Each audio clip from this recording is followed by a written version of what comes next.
दोस्तों नमस्कार। आज हम लेकर के आए हैं आपको वही पीछे की जो बात थी, एक्टिव पैसिव पढ़ाने का मैटर चल रहा था और उसमें कुछ मैंने बताया था, उसकी जो बेसिक चीज़ें हैं बता दी थी और वो बेसिक के बाद जो बताना था उसके आगे वो बताना बाकी रह गया था। तो मैंने सोचा कि एक वीडियो वो बनाया है, एक वीडियो ये बनाते हैं और फिर आगे 2 वीडियो और डालेंगे जिसमें कि पूरा एक्टिव पैसिव कवर करेंगे, ठीक है ना। तो मैंने ये पहले बता दिया था कि एक्टिव से पैसिव जब बनाने के लिए एग्जाम में आएगा तो कभी भी नॉर्मल सेंटेंसेस नहीं दिए जाते हैं, सामान्य सेंटेंसेस नहीं होते हैं। ये नहीं है कि Ram is cutting an apple, तो ठीक ना, तो ऐसे नहीं आएगा। जब भी आएगा तो वो थोड़ा डिफिकल्ट करके आता है, इंट्रोगेटिव आएगा, इंट्रोगेटिव निगेटिव करके आ सकता है, या फिर वो जो है इंपरेटिव सेंटेंसेस से मिल करके आएगा, ठीक ना। तो हम क्या करते हैं, ये पहले उसकी डेप्थ में जाते हैं और जानकारी लें। तो पहले देखो, एक्टिव से पैसिव बनाने की जो मूलभूत ज़रूरतें होती हैं वो ये होती है कि उनके बारे में हमको आइडिया बन जानी चाहिए कि क्या क्या होना ज़रूरी होता है। तो मैंने ये पहले वीडियो में आपको क्लियर कर दिया था, उसमें कुछ बचा नहीं है, ठीक है ना। अब जो है प्रेजेंट इंडेफिनिट टेंस मैंने उस दिन पहले दिन पढ़ा ही दिया था। अब आगे की जो बात है वो हम बताने जा रहे हैं, आप लोग बिल्कुल रेडी रहिए।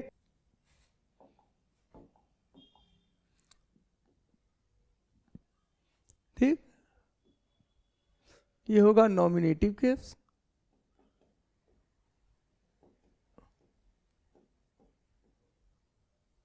ये होगा ऑब्जेक्टिव केस।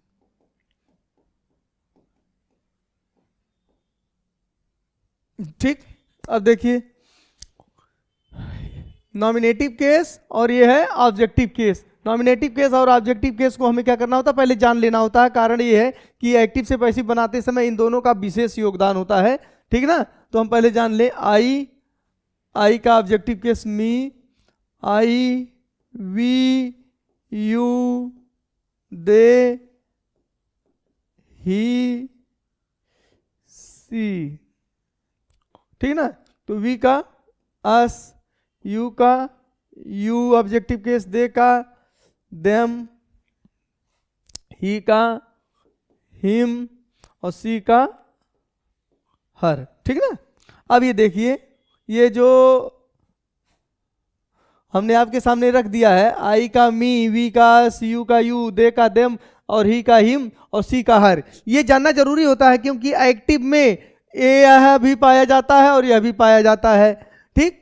तो पैसिव जब बनाएंगे तो पैसिव में भी क्या होगा कि ये पाया जाएगा और ये ये एक्टिव पैसिव दोनों में पाए जाएंगे। बस कंडीशनल है कि नॉमिनेटिव केस अगर है तो वो ऑब्जेक्टिव केस हो जाएगा, ऑब्जेक्टिव केस है तो वो नॉमिनेटिव केस में आएगा। तो इसको आप बहुत भली प्रकार से जान लीजिए कि ये आई का ऑब्जेक्टिव केस मी होता है और इसको हिंदी में बोलते हैं कर्ता कारक। ये भी जान लीजिए, कर्ता कारक, और ये है कर्म कारक,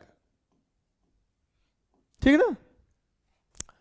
अब देखिए, तो ये हम जान चुके हैं। जानने के बाद अब हम ये जाने कि कौन कौन से ऐसे काम और हैं जो जरूरी होते हैं। तो इनके लिए आगे का मैटर हमने यहाँ बिल्कुल सप्लाई कर ही दिया था। इसको फिर से जो लोग नए में देख रहे हैं, पहली बार वीडियो को देखेंगे, वो लोग यहाँ से शुरू करेंगे। जो लोग दूसरी बार देख रहे हैं वे लोग क्या करेंगे, डायरेक्ट यहाँ से देखेंगे, ठीक है ना। दूसरी बार वाले यहाँ से देखेंगे। आगे हम इसमें ऐड करते हैं। अब देखिए, हम जो है टेंस चेंज कर देते हैं। तो प्रेजेंट PRESENT कंटिन्यूअस, अब हम दोनों समझा दें इसी समय। PRESENT इंडेफिनिट, इंडेफिनिट टेंस, ठीक। तो इसमें क्या होता था, प्रेजेंट इंडेफिनिट में ये जो बदलते थे किसमें, इज, एम और आर में बदलते थे। किसमें, इज, एम, आर में बदलते थे। अब ये है present continuous tense, CONTINUOUS tense, present continuous tense. ये किस में बदलेगा, इज, इसमें भी रहेगा इज, एम, आर, बस ये होगा इनके बाद बीइंग लग जाएगा। क्या लग जाएगा, बीइंग लग जाएगा, ठीक ना। यही देखने की जरूरत है। अब हमको क्या करना है, प्रेजेंट कंटिन्यूअस टेंस में इसका एक दूसरा नाम है present progressive tense. Progressive tense भी इसको बोला जाता है, ठीक है ना। तो अब क्या करेंगे, अब हम यहाँ सेंटेंसेस लेंगे। जैसे मैं इसका स्ट्रक्चर लिख दूं तो वो ज़्यादा अच्छा रहेगा। स्ट्रक्चर, स्ट्रक्चर, आपको इसमें बिल्कुल ध्यान देने की जरूरत है कि ये वीडियो जो बनाया जा रहा है ये आपकी बेसिक जानकारी के लिए बनाया जा रहा है। इससे जब हम थोड़ी सी डिफिकल्टी की तरफ चलेंगे, थोड़ी कठिनाई की तरफ चलेंगे, तब उसमें समझने में आसानी होगी। लेकिन अगर आप सोचें कि हम डायरेक्ट वहीं जा करके पढ़ेंगे, ठीक ना, तो वो बड़े इंपरेटिव सेंटेंस ही पढ़ेंगे तो दिक्कत होगी। पहले यहाँ से हम बढ़ते बढ़ते वहाँ तक चलते हैं, ठीक ना। तो स्ट्रक्चर इसका बनेगा, एक तो एक्टिव वॉइस का बनेगा, किसका बनेगा, ठीक ना। तो एक बनेगा मेरा एक्टिव वॉइस का। चलिए एक्टिव वॉइस का बनेगा क्या, तो एवी, एवी का बनेगा और दूसरा बनेगा पीवी का, ठीक ना। एक्टिव वॉइस का सूत्र बनेगा, एक बनेगा पीवी का। तो अब हम क्या करते हैं, एक्टिव वॉइस का पहले बना लेते हैं। ये बनेगा सब्जेक्ट रहेगा और प्लस इज, एम और आर प्लस वर्ब में आईएनजी, वर्बिंग बोल देते हैं, कोई बात नहीं है। ऑब्जेक्ट, ऑब्जेक्ट रहेगा, ठीक ना। क्या रहेगा, ऑब्जेक्ट रहेगा, या फिर ऑब्जेक्टिव केस रहेगा, या क्या रहेगा, ऑब्जेक्टिव केस, ठीक। ऑब्जेक्ट या ऑब्जेक्टिव केस दोनों सही है। अब क्या है, पैसिव में क्या रहेगा कि ऑब्जेक्टिव केस यहां आएगा तो बन जाएगा सब्जेक्ट, सब्जेक्ट बनाइए कहिए, और चाहे वही आकर के यहाँ जो है ऑब्जेक्ट, ऑब्जेक्ट के रूप में रह जाएगा। तो चलो मैं ऑब्जेक्ट को ही रखता हूं, ठीक ना। ऑब्जेक्ट, ऑब्जेक्ट, या ये रहेगा नॉमिनेटिव केस, क्या रहेगा, नॉमिनेटिव केस। जैसे ये ऑब्जेक्टिव केस यहां है तो यही जब उठ के यहां आएगा तो क्या बन जाएगा, नॉमिनेटिव केस बन जाएगा।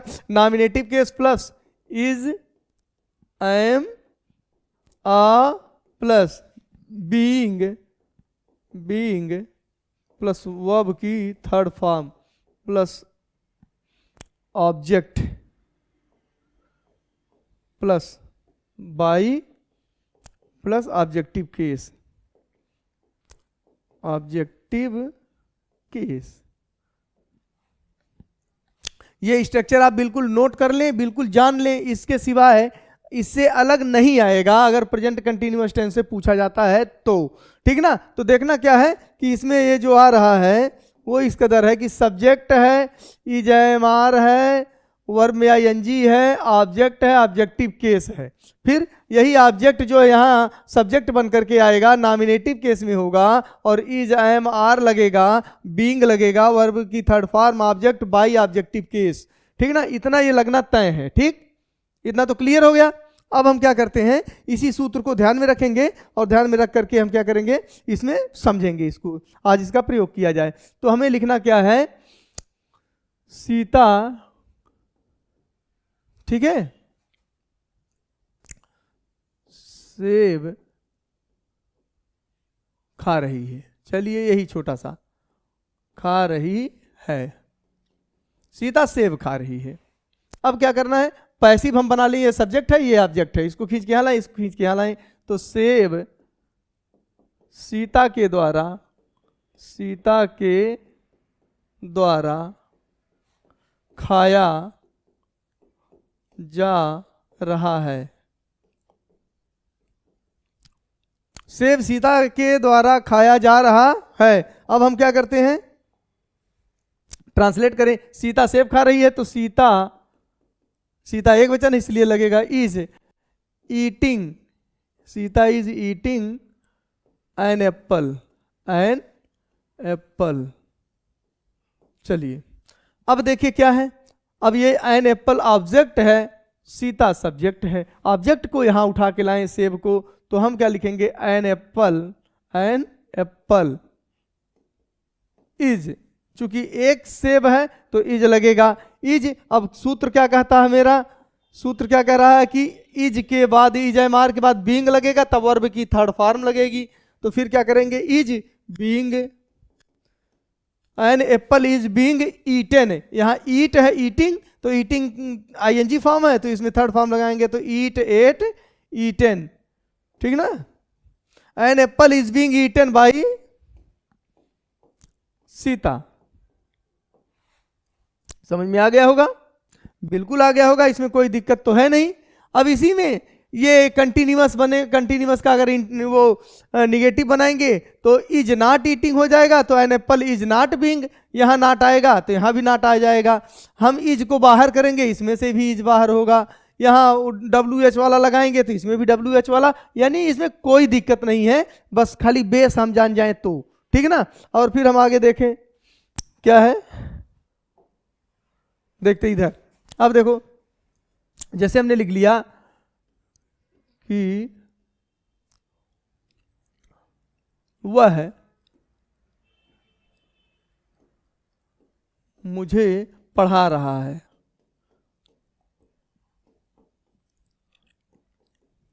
अब देखो वह मुझे क्या कर रहा है, बहुत जोरदार सेंटेंस है, आप इसको बिल्कुल दिमाग में रख करके पढ़िएगा। वह मुझे पढ़ा रहा है तो मैं को यहाँ, इसको यहाँ खींच के ले आओ, तो मैं उसके द्वारा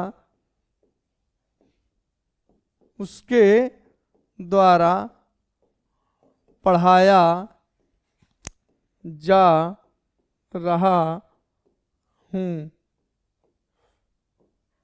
ठीक ना, मैं उसके द्वारा पढ़ाया जा रहा हूं। अब क्या होगा, कोई दिक्कत नहीं है, तो हम क्या करेंगे, हाँ ठीक है, हम क्या करेंगे, ठीक है, अब क्या करेंगे, हम थोड़ा सा और दिमाग लगाएं, तो अब क्या करना है, हमको इसे ट्रांसलेट कर देना है, ठीक ना, क्या करना है, ट्रांसलेट करना है। चलिए, तो वह मुझे पढ़ा रहा है, he is teaching me, he is teaching me, ठीक ना, ही इज टीचिंग मी। दिखाई दे रहा है कि नहीं दे रहा है, बिल्कुल दिखाई तो देना चाहिए, ही इज टीचिंग मी। तो अब देखिए, ही नॉमिनेटिव केस, मी ऑब्जेक्टिव केस, बहुत ध्यान से देखने की जरूरत है।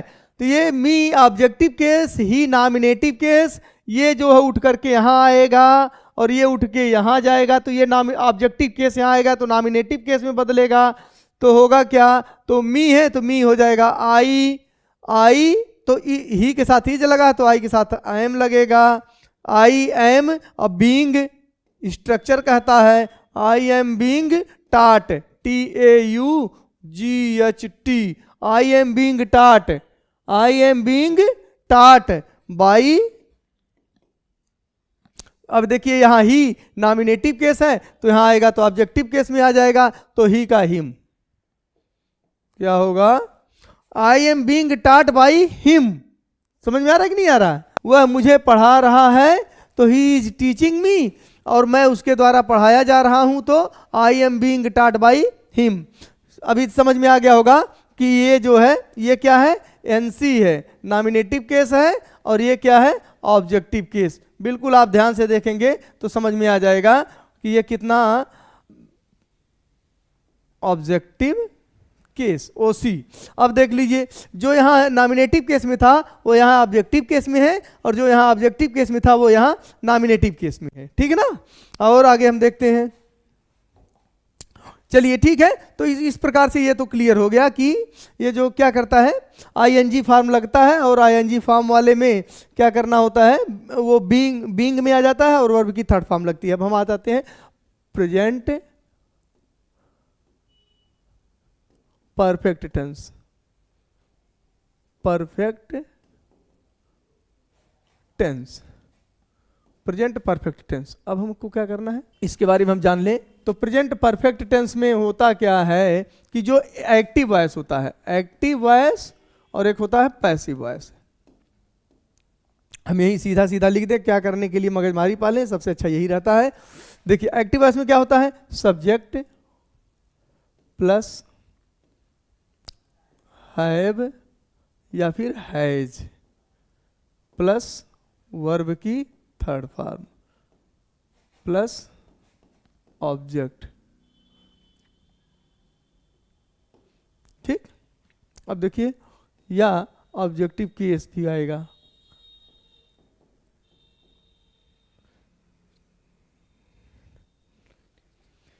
Objective case. चलिए कोई बात नहीं। अब देखिए, ये है एक्टिव वॉइस का सूत्र, ये है।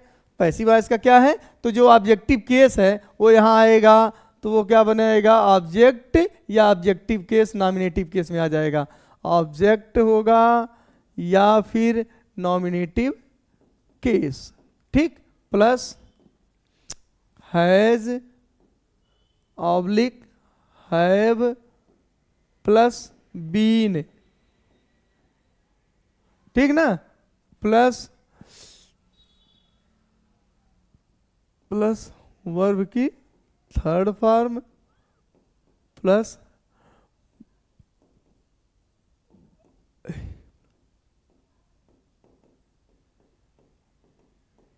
Objective case.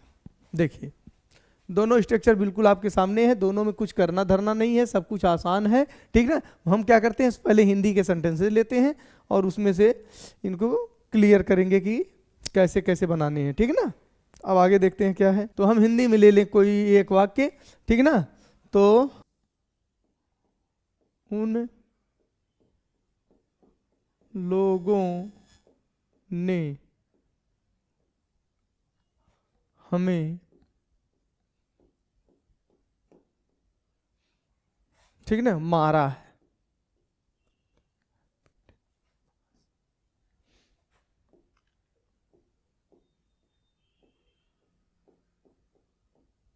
ठीक, उन लोगों ने हमें मारा है, या उन लोगों ने हमें, चलो मारने का निगेटिव चार्ज कर रहा है, तो उन लोगों ने हमें 10 रुपए दिए हैं।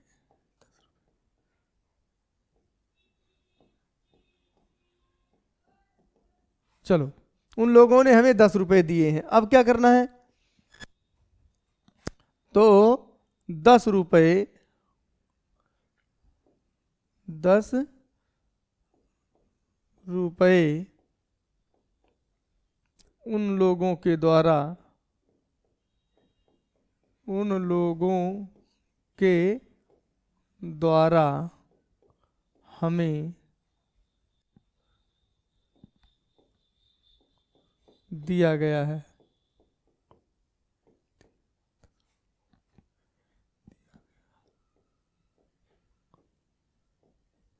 चलिए अब हम क्या करते हैं, इसका ट्रांसलेट करते हैं, ठीक ना। उन लोगों ने हमें 10 रुपए दिए हैं, तो they have given, they have given us 10 rupees, 10 rupees, they have given us 10 rupees, उन्होंने हमें 10 रुपए दिए हैं। तो अब हम पैसिव जब बनाएंगे तो क्या करेंगे कि 10 rupees, 10 rupees have been given, have been given, ठीक ना, have been given to us by them,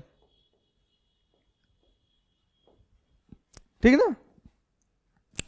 10 rupees have been given to us by them, ठीक है। अब इसमें देखिए दो ऑब्जेक्ट आ गए थे, तो 10 रुपीज आ गया था ऑब्जेक्ट, और एक क्या आ गया था, अस। दो ऑब्जेक्ट है, एक डायरेक्ट ऑब्जेक्ट है और एक इनडायरेक्ट ऑब्जेक्ट है। इसकी एक अलग रूपरेखा होती है, ठीक है ना। तो अगर ज़रूरत होगी तो आप अगर कमेंट करेंगे कि हमें जो है डायरेक्ट ऑब्जेक्ट और इनडायरेक्ट ऑब्जेक्ट भी समझाया जाए, तो उसको भी समझाया जाएगा, ठीक है। फिर आगे हम देखते हैं, देखिए हम आ जाते हैं पास्ट इंडेफिनिट टेंस में। किस में आ जाए, पास्ट इंडेफिनिट में। हम इसको सिर्फ भगा रहे हैं, आपको बहुत ज़्यादा इसमें समय नहीं देने के पक्ष में हम रहे। ये पास्ट इंडेफिनिट टेंस, ठीक है, पास्ट इंडेफिनिट टेंस। तो पास्ट इंडेफिनिट टेंस में हम जो है स्ट्रक्चर में चले आए। एक्टिव वॉयस का क्या होगा, एक्टिव वॉयस, और एक होगा पैसिव वॉयस, ठीक है ना। अब देखते हैं ये और ये होगा सब्जेक्ट प्लस वर्ब की सेकंड फॉर्म प्लस ऑब्जेक्ट, बस इतना ही होता है। ज़्यादा से ज़्यादा ऑब्जेक्टिव केस कर देंगे तो ये क्या होगा, ये होगा ऑब्जेक्ट यहाँ आ जाएगा, और प्लस वाज ऑब्लिक व प्लस वर्ब की third form plus by plus objective case, objective case, ठीक ना, प्लस ऑब्जेक्टिव केस आ जाएगा। अब देखना है, ठीक ना, कुछ नहीं करना है, एकदम बिल्कुल सामान्य बने रहना है, सारे के सारे काम होते रहेंगे, ठीक ना। तो माली ने फूल तोड़ा, माली ने फूल तोड़ा, और फूल माली के द्वारा तोड़े गए, फूल माली के द्वारा तोड़े गए। अब देखिए पैसिव बनाना है, तो पैसिव में हम थोड़ा सा चले आए, कोई डिफरेंट कलर ले, चलिए, माली ने फूल तोड़ा, तो the gardener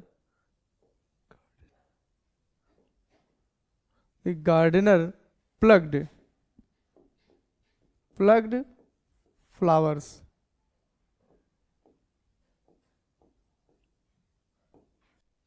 the gardener plucked flowers, ठीक है। अब क्या करना है हमको, इनका जो है इनडायरेक्ट बना, एक पैसिव बनाना है, तो हम लिखेंगे फ्लावर्स, यहाँ है तो flowers,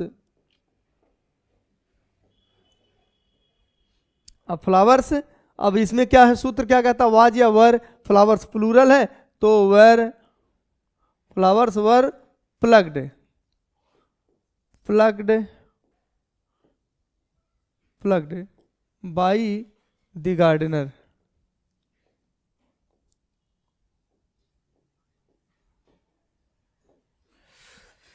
flowers were plugged by the gardener.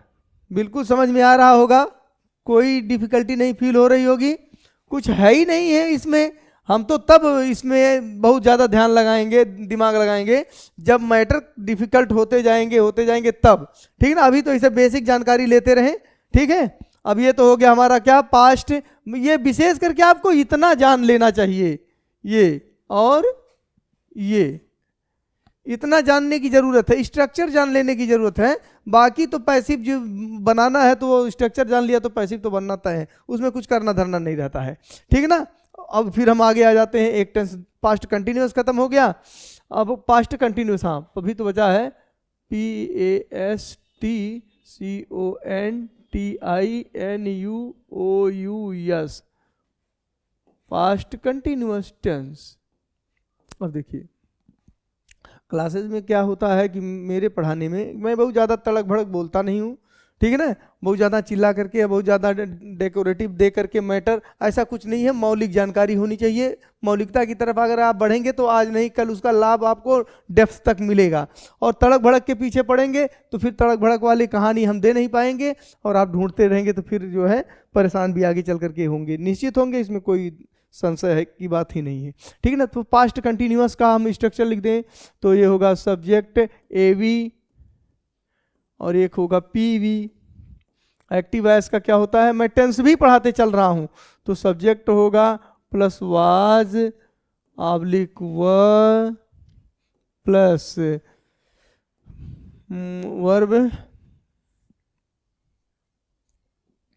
Verb में आईएनजी होता है प्लस ऑब्जेक्ट या फिर ऑब्जेक्टिव केस, ऑब्जेक्टिव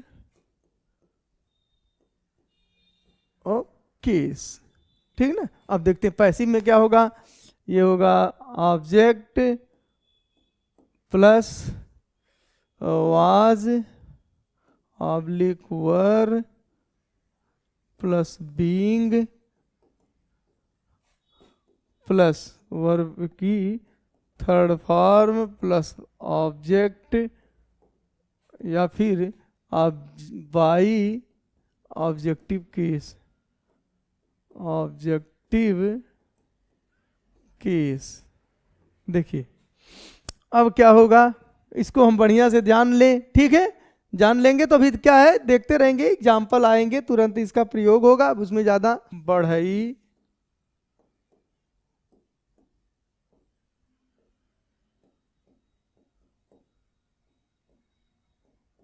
कुर्सियां बना रहा था।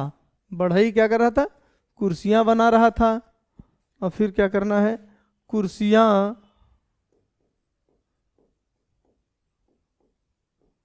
बढ़ई के द्वारा बनाई जा रही थी।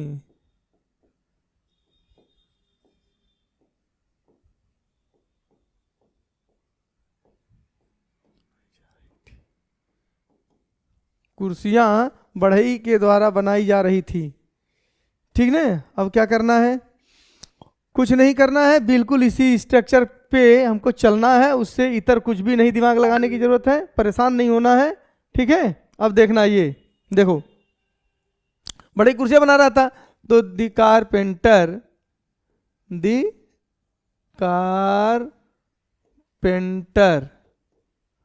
Was making chairs. The carpenter was making chairs, कुर्सियां बना रहा था। अब क्या है, कुर्सियां बढ़ई के द्वारा बनाई जा रही थी, द्वारा, ये बहुत ज्यादा नीचे चला रहा था,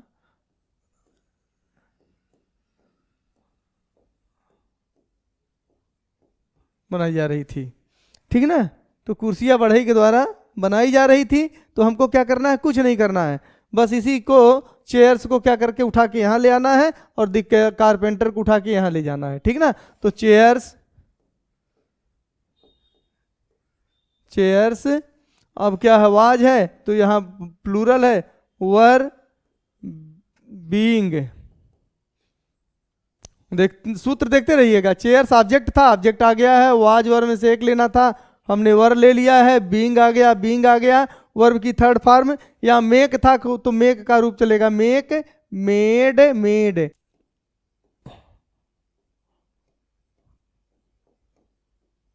बस हो गया, ठीक है ना। तो the carpenter was making chairs, passive जब बनेगा तो chairs were being made by the carpenter, ठीक है, इसमें कुछ और है ही नहीं है मैटर, ठीक।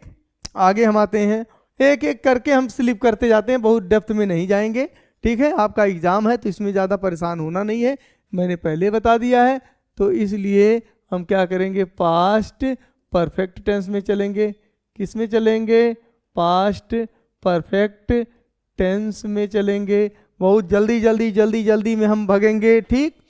और फिर क्या करेंगे, पास्ट परफेक्ट टेंस में हम यहाँ भी क्या करेंगे, सूत्र लिख लेंगे इसका। तो सूत्र क्या करेगा, एक्टिव वॉइस का क्या होगा, एक्टिव, सूत्र मैंने हिंदी में लिख दिया, चलो कोई बात नहीं, एक्टिव वॉइस का सूत्र क्या होगा और पैसिव वॉइस का सूत्र क्या होगा, आगे देख लेते हैं। एक्टिव वॉइस का सूत्र होगा, ठीक ना, सब्जेक्ट प्लस, इसमें एक खास बात ये होती है, इसमें सबके साथ हेड लगता है, वर्ब की थर्ड फॉर्म लगती है, प्लस ऑब्जेक्ट होता है, ठीक।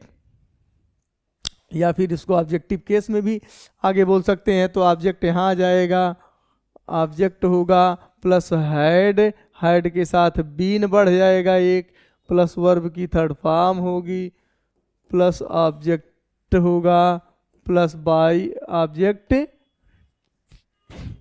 ऑब्जेक्ट का मतलब यही जो सब्जेक्ट है वो नहीं, ऑब्जेक्ट प्लस बाई, हम लिख देते plus by plus objective case, हटाओ ऑब्जेक्टिव केस, ठीक।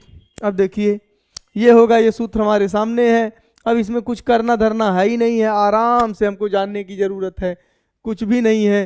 तो अब हम क्या लिखेंगे, ठीक है, वे 10 पेड़ काट चुके थे, काट चुके थे, तो हम क्या लिखेंगे, 10 पेड़ उनके द्वारा काटे जा चुके थे, 10 पेड़ उनके द्वारा काटे जा चुके थे।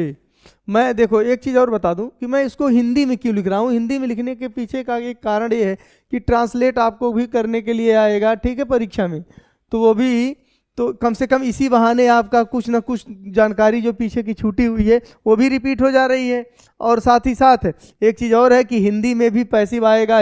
मान लीजिए आगे आप पढ़ते हैं तो कर्तृवाच्य से कर्मवाच्य बदलने के लिए हिंदी में भी आता है, संस्कृत में भी आता है, अंग्रेजी में भी आता है, तीनों में आता है। तो कम से कम जानने में कोई बात नहीं है, जब एक ही एक क्रम में चल रहा तो लगे हाथे भी हम जान लेते हैं, ठीक ना। तो वे 10 पेड़ काट चुके थे, तो हम लिखेंगे कि दे हैड कट। कट का मतलब ये होता है कि कट के जो तीनों फॉर्म होते हैं वो कट, कट और ये होता है कट, कट कट कट। तो they had cut 10 trees, 10 trees, ठीक, 10 ट्रीज। अब क्या करना हमको, 10 पेड़ काटे वे 10 पेड़ काट चुके थे, तो अब हम पैसिव में बनाएंगे 10 पेड़ उनके द्वारा काटे जा चुके थे, तो 10 ट्रीज को हम उठा के यहां से लाएंगे यहां, तो लिखेंगे हम 10 ट्रीज, या हम 10 को ये डिजिट में भी लिख सकते हैं। 10 trees had been cut, had been cut, और क्या है बाई, उसके बाद क्या लिखेंगे हम, दे का them. 10 trees had been cut by them, हो गया ये पैसिव, ठीक है। इस प्रकार से ये पास्ट टेंस भी आज हो गया खत्म, ठीक। अभी और हम चलेंगे आगे तो देखेंगे 2 टेंस और बचे हैं। फ्यूचर, क्या है, फ्यूचर इंडेफिनिट,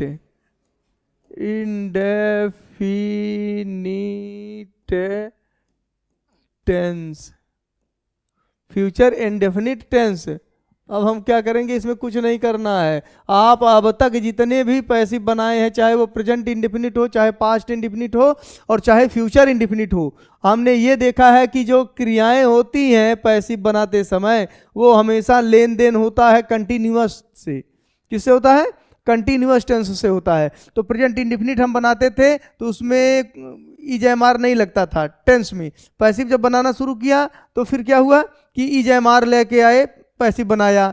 पास्ट इंडेफिनिट का पैसिव बनाया तो उसमें वर्ब की सेकंड फॉर्म लगती थी पास्ट इंडेफिनिट टेंस में।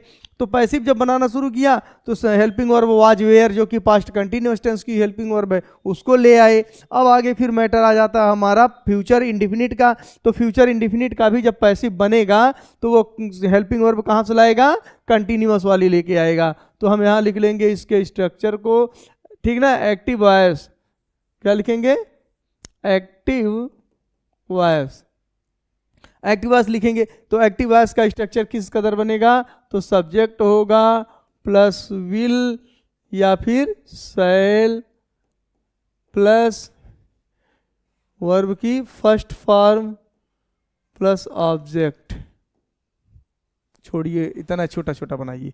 पैसिव वॉइस में क्या होगा, कुछ नहीं होना है, सब्जेक्ट रहेगा प्लस सब्जेक्ट के अकॉर्डिंग विल या शैल में से कोई एक रहेगा, विल या शैल में से कोई एक रहेगा प्लस बी रहेगा, ठीक है ना। आप जानते हैं कि बी जो है शैल बी विल भी लगता है प्रेजेंट फ्यूचर कंटिन्यूअस टेंस में। फिर वर्ब की थर्ड फॉर्म लगेगी प्लस बाई लगेगा, क्या लगेगा, बाई। बाई को बाई जैसा लिख दें तो अच्छा रहेगा। तो ये बाई और प्लस ऑब्जेक्टिव केस, हटाओ, जल्दी से समाप्त करें और तब आएगा मजा, ठीक ना। ये हो गया ऑब्जेक्टिव केस। अब हम क्या करेंगे, यहां इसी के हिसाब से हम एक आगे का सेंटेंस लेंगे, ठीक ना। तो क्या हमको लिखना है, वह व्याकरण पढ़ाएगी, वह व्याकरण पढ़ाएगी। वह व्याकरण पढ़ाएगी, तो हम क्या लिखेंगे, पैसिव, तो व्याकरण वह है, तो व्याकरण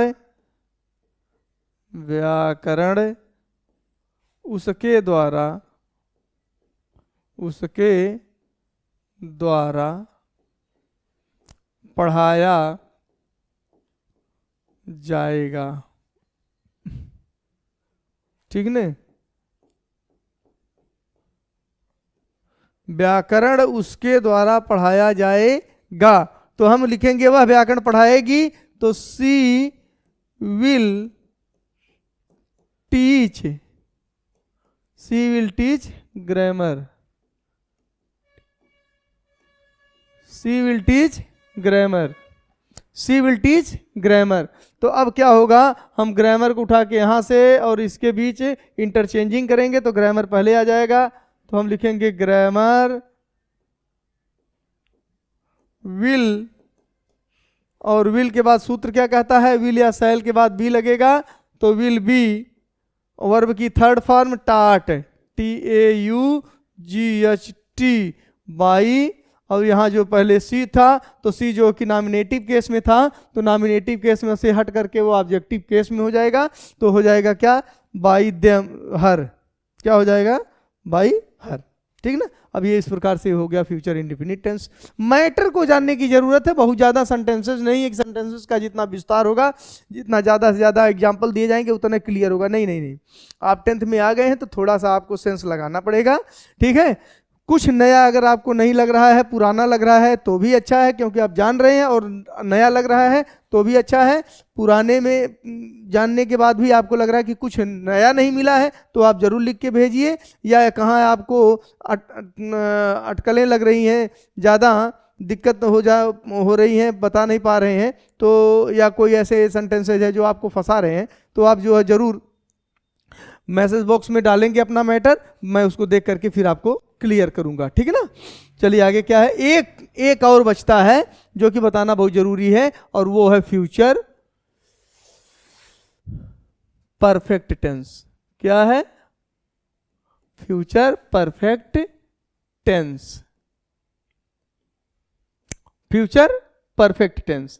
ठीक ना, अब हम क्या करते हैं, फ्यूचर परफेक्ट टेंस जानने के लिए पहले हम स्ट्रक्चर इसका लिखेंगे। सबसे पहले क्या है, हमारा ये काम चलता चला रहा है, एक्टिव वॉइस का स्ट्रक्चर लिख देते हैं, और उसी के बाजू में हम पैसिव वॉइस का लिख देते हैं। अब देखिए स्ट्रक्चर हम लिखेंगे, सब्जेक्ट और plus will oblique shall oblique plus have. ठीक है, प्लस क्या लिखे हैं, हैव, प्लस वर्ब की थर्ड फॉर्म प्लस ऑब्जेक्ट। ठीक, ओके। अब हम क्या करेंगे, पैसिव जब बनाएंगे तो सब्जेक्ट कहें या इसको यूं कह लें कि ये ऑब्जेक्ट है। क्या है,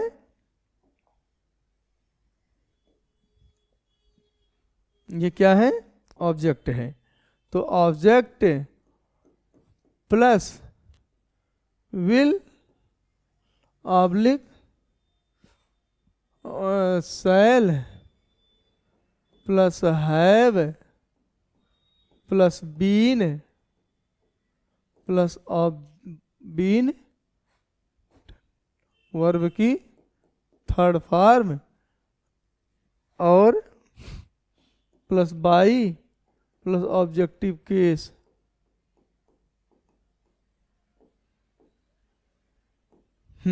ठीक, अब देखिए एक एक एग्जाम्पल सफिशियंट होता चला जा रहा है, बहुत ज्यादा मूड लगाने की जरूरत नहीं, ये दिमाग लगाने का मैटर अब आ चुका है, वह घड़ी बिल्कुल आ गई है। ठीक है, तो ये क्रमशः 1 2 3 वीडियो हमारे पढ़ेंगे, 3 और एक और पढ़ सकता है 4 वीडियो फटाफट आप बिल्कुल स्पीड बढ़ा के भी देख लेंगे तो भी एग्जाम में बिल्कुल आपके लिए यूजफुल होना तय है। ठीक है ना, तो हम लिखेंगे कि हम सब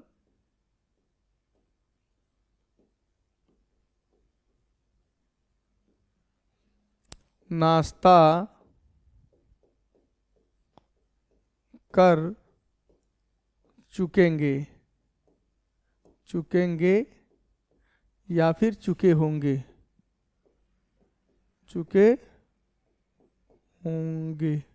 ये दोनों चीजें आती हैं। ठीक है ना, तो अब क्या होगा आगे, नाश्ता हम सब, नाश्ता को खींच के यहाँ ले आओ, तो नाश्ता हम सब के द्वारा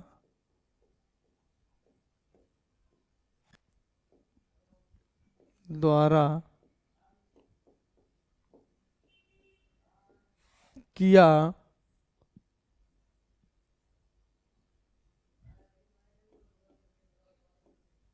जा चुका होगा।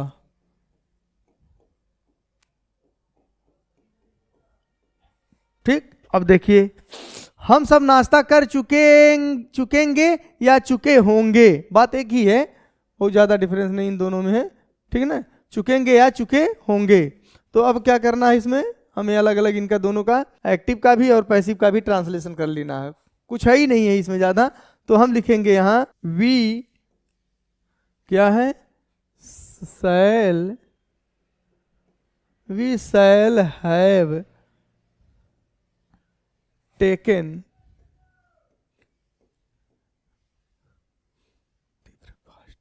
दी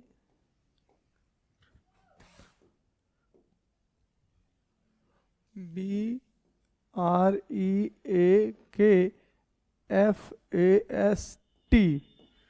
we shall have taken the breakfast. ठीक, आगे फिर क्या होता है, तो अब हमें पैसिव में इसको लेके आना है, तो ब्रेकफास्ट से शुरू करिए, the breakfast, the breakfast, the breakfast will have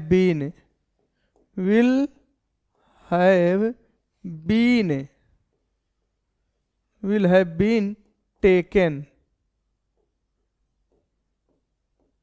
by, ये क्या है, वी का हो जाएगा अस। ये है हमारा एक्टिव से पैसिव जो कि टेंस से रिलेटेड है। किससे रिलेटेड है, टेंस से रिलेटेड है, इनको जानना बहुत जरूरी था। ये हमारी आधारभूत जो मौलिक इकाई कही जाए, ठीक है, इसको नहीं जानने के बाद हम इसकी डेप्थ में नहीं जा पाते, ठीक है ना। तो ये मूलभूत इकाई है एक्टिव पैसिव को जानने की, इसको जानना बहुत ज़रूरी होता है। इसको जानने के बाद फिर जो आगे चाहे जितने भी डिफ़िकल्ट से डिफ़िकल्ट आएंगे और से और मैटर आएंगे तो उसको हम सॉल्व कर ले जाते हैं जल्दीबाजी में। लेकिन ये जब तक नहीं जानेंगे तो उसको हल सॉल्व कर पाना कठिन है, क्योंकि इसके पीछे मौलिकता जुड़ी हुई होती है और इसमें ये दिखाया गया होता है कि कितने में हमको करना क्या होता है, इसके रूल्स क्या हैं, इसके नियम और शर्तें क्या हैं, व्यवस्था क्या है, ठीक है। तो ये इसमें क्या है, ये सब जानना बहुत ज़रूरी होता है कि क्या क्या करने होते हैं। अब डायरेक्ट हम अगर इंपरेटिव सेंटेंस का पैसिव बनाना हो अगर हमें, तो क्या करेंगे, हम कुछ नहीं कर पाएंगे, जान ही नहीं पाएंगे, ठीक ना। तो इसलिए ज़रूरी होती है कि हमेशा शुरुआत जो की जाए, पढ़ने की स्टार्टिंग की जाए, बिगिनिंग की जाए, तो हमेशा वो जो रूल्स होते हैं वहाँ से करना चाहिए, इनके क्या क्या नियमावली है, ठीक ना। अब यहाँ से शुरू करेंगे तो उसको जानना बड़ा आसान हो जाएगा, बीच से शुरू करेंगे तो दिक्कतें होंगी, ठीक है ना। तो आगे क्या है, अब ये तो मेरा था normal matter active voice passive voice को लेकर के, ठीक है ना, बहुत सामान्य था और बहुत सहज था। लेकिन इसके बाद जो पढ़ाया जाएगा वो कहीं ना कहीं आपके लिए जोरदार होने वाला है, क्योंकि वो होगा इंपेरेटिव सेंटेंस। क्या होगा, इसको ध्यान से देखिए, इंपेरेटिव सेंटेंस क्या होगा, इंपेरेटिव सेंटेंस। अभी आप इसको जानेंगे कि ये इंपेरेटिव सेंटेंस होते कौन हैं और इनका प्रयोग जो है इंग्लिश में क्यों किया जाता है, इस ज़रूरत क्या है, ठीक है, इनसे क्या क्या काम लिए जाते हैं। तो ये सारी चीज़ें हैं। और इसके साथ साथ एक्टिव में होंगे तो क्या करेंगे, पैसिव में होंगे तो पैसिव बनाने की इनकी क्या व्यवस्थाएं हैं, तो ये सारी चीज़ें जो है हम अगले वीडियो में बताएंगे, ठीक है। इसलिए आप बेहतर होगा कि आप इससे जुड़े रहें और आगे अपनी जो जानकारी है हमको साझा करते रहें कि कितना हुआ और भी कितनी कमियां रह गई हैं और हमें क्या इसमें इम्प्रूवमेंट लाने हैं, उसमें क्या करेक्ट करने हैं, ठीक ना। तो हम इंतज़ार करेंगे कि आपके जवाब जल्द से जल्द जो है हमारे मैसेज बॉक्स में आए हुए होंगे। Okay, thanks, see you again. Okay.